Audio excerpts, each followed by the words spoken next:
And this is Lab 7.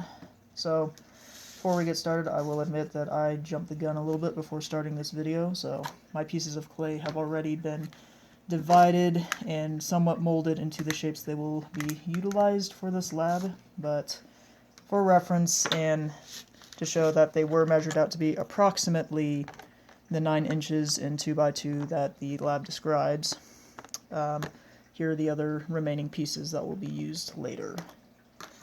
So first, we'll start with our pebble representation, which is this yellow brick of clay, which I will mold here as much as possible into the side of this tray.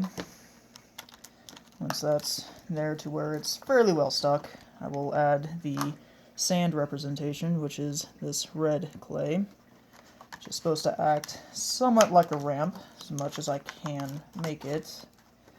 Just kind of angle that down as much as I can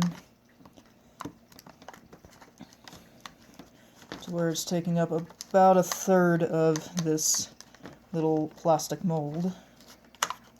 Yeah, that'll do for now.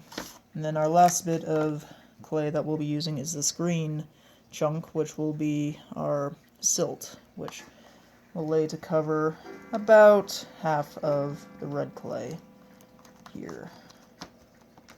We'll set that down.